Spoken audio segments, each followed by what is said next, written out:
a correnteza da certeza de um futuro melhor. E aí, oitavo ano do meu coração, como vocês estão? Tudo bem? Professor Cristiano mais uma vez aqui junto com vocês para nós iniciarmos uma nova unidade da nossa apostila, o capítulo 3.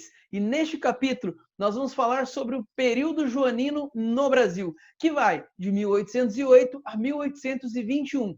Durante este período, a família real portuguesa permaneceu aqui, em solo brasileiro.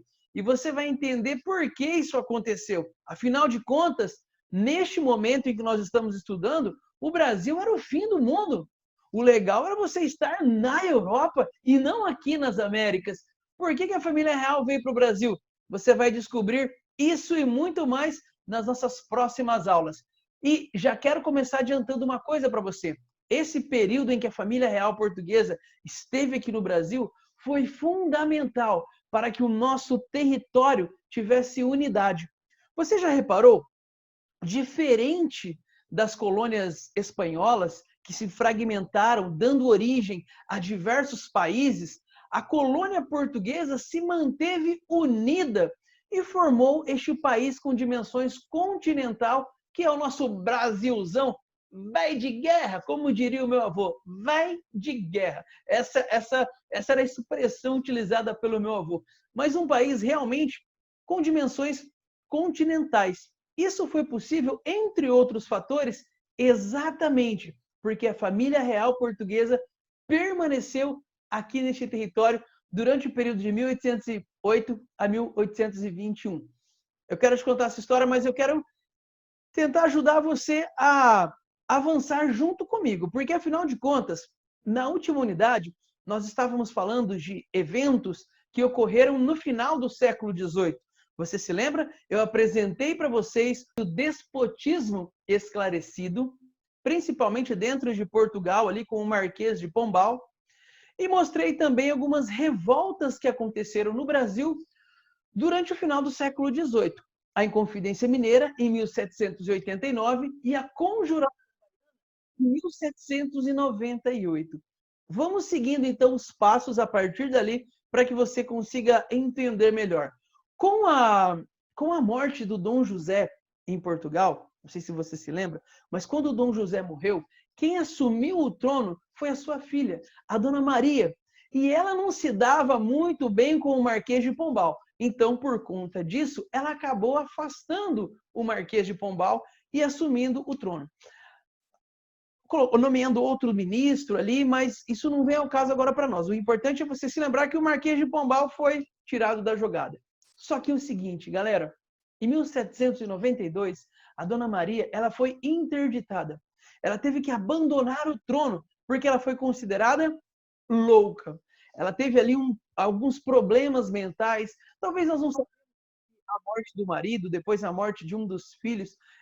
Tudo isso tenha se juntado e feito com que ela sofresse deste problema. Mas o fato é que em 1792, ela então é afastada do cargo. E aí, quem é que vai assumir o governo de Portugal neste momento? O jovem Dom João. E ele assume bastante assustado, porque ele não havia sido preparado para ser o rei de Portugal. Afinal de contas, ele não era o filho mais velho. O filho mais velho, o seu irmão José, morreu em 1788. Ele sim deveria ser o futuro rei de Portugal. E agora, com a morte do irmão e a mãe, assim, de repente, sendo interditada mais cedo do que ele esperava, é obrigado a subir ao trono como príncipe regente. E ele vai se manter governando Portugal como príncipe regente até o ano de 1816, quando a sua mãe vem a falecer e ele se torna, então, oficialmente o rei, Dom João VI. E é este monarca aqui, esse jovenzinho que vai se tornando mais velho, é esse monarca que vai governar Portugal durante um dos períodos mais tumultuados da história europeia. Olha só, este mapa mostra para nós a Europa já começando ali o século XIX. Então não se esqueça, Dom João, ele assume aí como príncipe regente em 1792.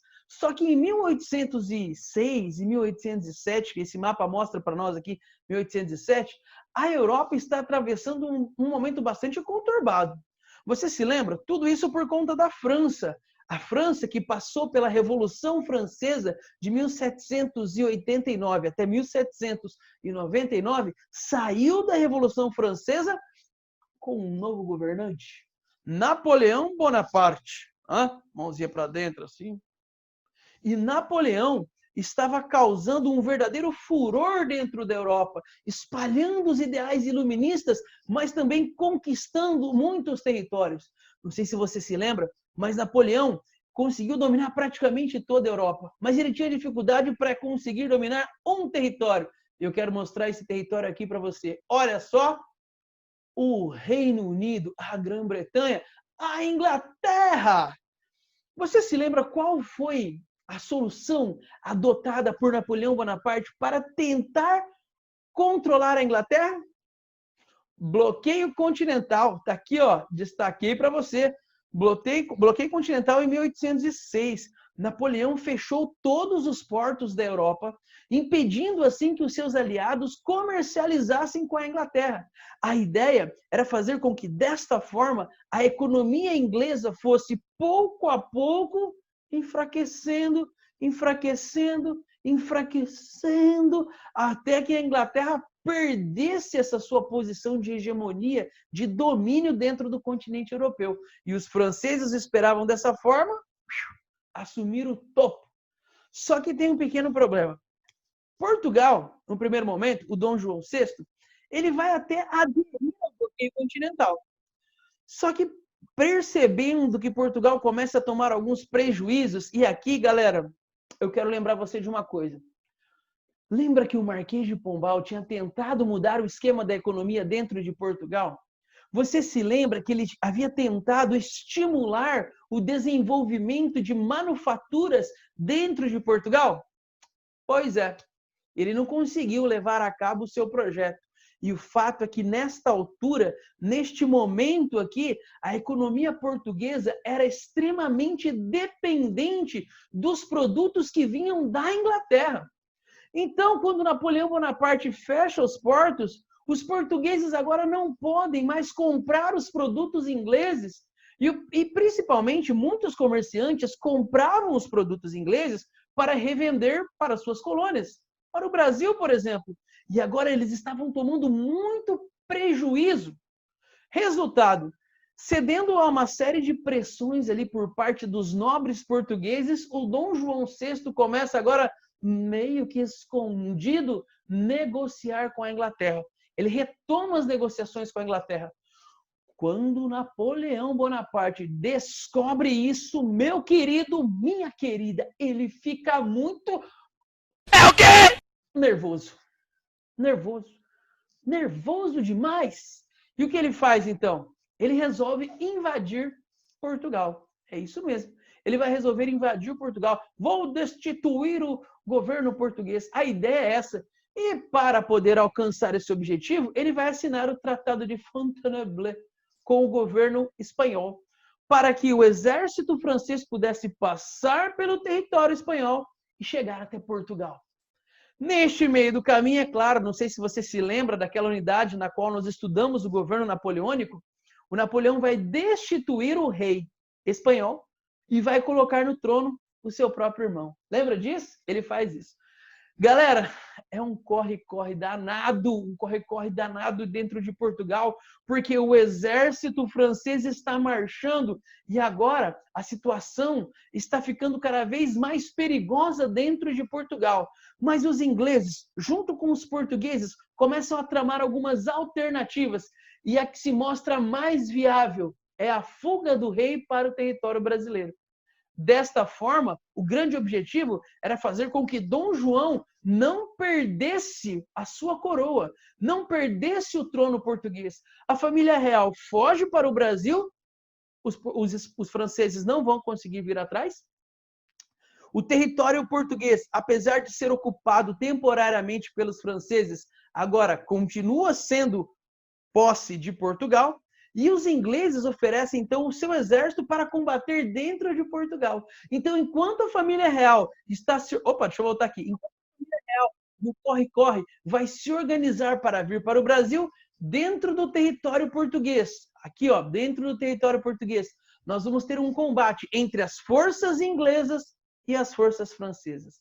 Então, meus queridos, novembro de 1807, um desespero, um corre-corre, coisas são deixadas para trás no desespero. E algo entre 10 e 20 mil pessoas embarcam em navios. Eu disse isso mesmo.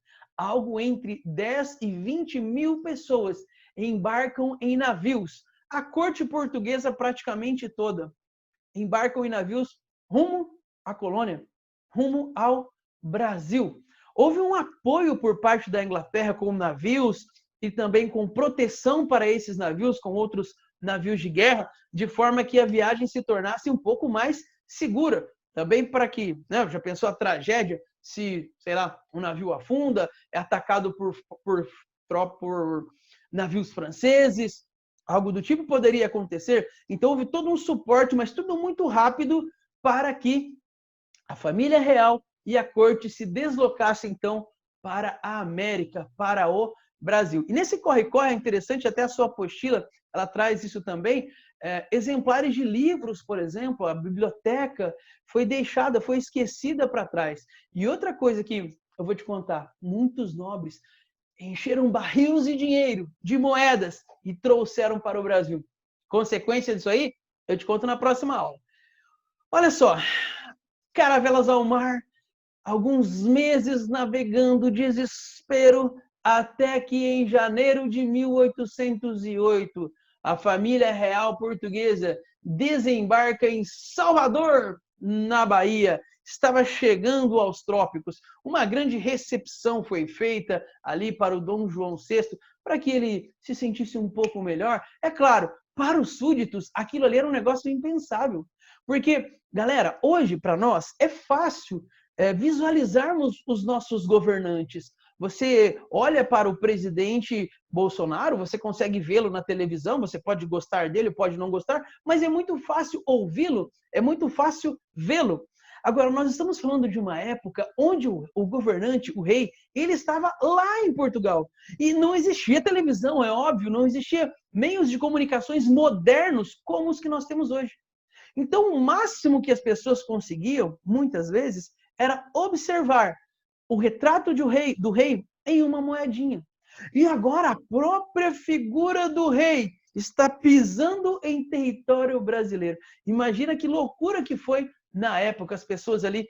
É interessante, tem algumas cenas que retratam o rei sentado no seu trono, recebendo os súditos em uma grande fila apenas para vir e beijar a mão do rei. Olha que loucura! Foi uma verdadeira transformação para o território brasileiro. Mas, como eu disse, essa presença da família real aqui dentro do nosso território foi fundamental para que nós tivéssemos mantida a unidade territorial. E o Brasil se transformasse em um país com dimensões continentais. Vou frisar mais uma vez, lembre-se que quando nós falamos da América Espanhola, isso não acontece. A colônia espanhola se fragmentou, dando origem a diversas repúblicas menores. O Brasil poderia ter ido pelo mesmo caminho. Lembra? A Inconfidência Mineira desejava o quê? Proclamar uma república ali na região das Minas Gerais. A Conjuração Baiana desejava o quê? Proclamar uma república ali na região da Bahia. Então, poderia também ter sido uma tendência à fragmentação do território português. Mas agora, com a presença da família real aqui dentro do território, você vai perceber que tudo vai ser diferente. Vou mostrando isso para você no decorrer desta unidade, deste capítulo, ok? Meus queridos, falei bastante e para encerrar essa aula eu quero convidar você a fazer uma reflexão. Uma reflexão sobre o Brasil deste momento, o Brasil que está recebendo o Dom João e esse Brasil que começa a se integrar cada vez mais. Um dos fatores importantes para manter o nosso território foi exatamente a integração territorial. E eu quero fazer esse exercício junto com você, na página 36. Então nós vamos ler aqui juntos, vamos fazer uma reflexão, eu quero que você escreva, e aí depois você vai para a resposta sugestiva, beleza? Siga esta ordem, por favor. 8º ano já tem uma certa maturidade. Não vai ficar esperando para copiar, não. Tenta fazer para que você consiga se desenvolver melhor. Tá bom? Vamos lá, então. Olha só. Comércio interno colonial. Os negociantes fluminenses, Fluminense aqui refere-se àqueles que nasceram naquela região ali do Rio de Janeiro, atuavam na região de livre comércio do Rio da Prata. Lembra onde era o Rio da Prata? Eu mostrei para vocês várias imagens no capítulo anterior. Aquela região ali para baixo do Uruguai, onde tinha a colônia de Sacramento, e do outro lado ali fica Buenos Aires, aquele grande Rio da Prata. Então, aquela região era uma região de livre comércio. E você tem comerciantes fluminenses, então, portugueses, brasileiros, vamos chamar assim, atuando ali naquela região. O que eles estão fazendo? Vamos ver. Mantinham relações diretas com a África, sendo atacadistas do comércio de escravos. Então, muitos navios com escravos chegavam naquela região, eles compravam e redistribuíam para outras partes do Brasil. Eram responsáveis pela distribuição de escravos no sul e exportavam tabaco, mantimentos, aguardente e açúcar. Já o comércio feito pelos tropeiros, galera, este é um outro grupo bastante especial neste processo de manutenção, de integração do território nacional. Os tropeiros. Os tropeiros tiveram um papel bem importante, por exemplo, na fundação de diversas cidades do Paraná. Eram grupos que percorriam aí o interior do território brasileiro com cavalos e dessa forma faziam os diversos tipos de comércio, muitas vezes também levando bois, trazendo bois, comercializando esse gado. E nesse processo, então, muitas cidades surgiram no caminho desses tropeiros. Já o comércio feito pelos tropeiros e outros negociantes ligava Minas Gerais, São Paulo, Rio de Janeiro e o sul do país. Atendiam 3 áreas de abastecimento: Lisboa, Porto e região do Prata, com sal, azeite e carne salgada. Internamente, e via cabotagem. Cabotagem é aquele tipo de navegação que você faz pela costa, né? Você está navegando pelo mar, mas sem perder de vista o litoral, a costa. Atravessavam Santa Catarina, Rio Grande do Sul e arredores do Rio de Janeiro, revendendo couro, trigo, arroz, milho e hortaliças. Passavam ainda por rotas terrestres, por São Paulo, Mato Grosso, Goiás e Minas, onde comercializavam gado, como eu tinha dito anteriormente, queijo e cereais. A rede envolvia feiras, fazendas no sertão, firmas de tropas, casas comerciais, pousadas e cabotagem, estendendo-se pelo centro-sul. Muito bem, esse é o nosso texto que você tem aí na página 36 da apostila. Vamos para as questões, então? Explique de que forma o comércio contribuiu para a integração territorial do Brasil. Você pode ler o seu texto e você vai, então, descobrindo aí como é que esse comércio contribui para essa integração, para esta aproximação entre as pessoas, começando a criar esse sentido, esse sentimento de unidade. Então, pausa o vídeo, e aí você tenta escrever aí com base na sua interpretação do texto, e na sequência eu te dou a resposta sugestiva. Pausou? Vou ficar assim, ó. Vamos lá, então, para a correção. Olha só, resposta sugestiva. Do Rio de Janeiro, os escravizados trazidos da África eram distribuídos para o sul e o interior do Brasil, que, por sua vez, enviavam à capital produtos para serem comercializados, criando redes de relações econômicas e sociais que ligavam áreas cada vez mais distantes. Então, essa preocupação em levar escravos, trazer outros produtos, começa a criar essa unidade dentro do território português, o que virá a ser o Brasil, nosso país independente. Nós vamos chegar lá. Esse ano ainda nós vamos conversar sobre o processo de independência do Brasil. Número 2. Qual é o cenário da imagem que os personagens são retratados na pintura? Tropeiros pobres de São Paulo. Descreva esses elementos e explique a relação entre a pintura e o texto. Então, essa pintura que eu coloquei aqui do lado, ó, é a pintura que você tem aqui atrás. Tá vendo? Então, essa mesma pintura, ela aparece aqui. Como que você descreve? Bem simples, né, gente? Isso aqui, para você descrever, não tem nem o que analisar. Você vai olhar para esse quadro, você repara aqui que existem 2 tropeiros, um sentado aqui atrás, o outro aqui na frente. Existe uma pessoa negra também, eles estão descalços. Olha só que interessante, né? A utilização de sapatos não parece ser algo muito comum. As vestimentas também são bem simples. São algumas características, você vai descrevendo pouco a pouco aí esta resposta sugestiva. Os 3 personagens da pintura. 2 homens brancos, que representam tropeiros em uma parada, ambos descalços, usam ponchos. Um deles, o homem de pé, Remendado. O poncho, óbvio. Um tropeiro descansa perto dos animais de carga, enquanto um outro, em pé, segura um arreio. Próximo do terceiro personagem, um homem negro, também descalço e vestindo um poncho, que oferece um balaio. Balaio é isso aqui, tá, gente? Que geralmente era utilizado para carregar. É uma espécie de trançado aí que você usa para carregar mercadorias de forma geral e é fácil de ser acomodado ali no lombo de um cavalo ou de um outro animal de carga. O local parece ser um galpão de mercadorias, entreposto ou local de parada. No fundo da pintura, barris e balaios armazenados, tanto o texto quanto a imagem abordam a rede de comércio. Acabou faltando aqui o restante, agora que eu percebi que faltou o restante aqui da resposta, a rede de comércio que existia neste momento dentro do território brasileiro. Beleza? Meus queridos, seguinte, próxima aula, esse é o nosso assunto. A família real chegou dentro desse território. E agora, quais são as transformações ocorridas a partir da presença da família real portuguesa? É isso que nós vamos ver na próxima aula. Faça a sua leitura, faça a sua tarefa e eu te vejo lá. Grande beijo no seu coração e até a próxima aula. Tchau! Novos mares, horizontes, aonde quer chegar. O que quiser, tudo alcança, basta acreditar. Novos tempos de mudança, com o pé no chão. Mergulhando nos estudos, acha a solução. O amanhã não é um mistério pra quem leva a sério. Siga a correnteza da certeza de um futuro melhor.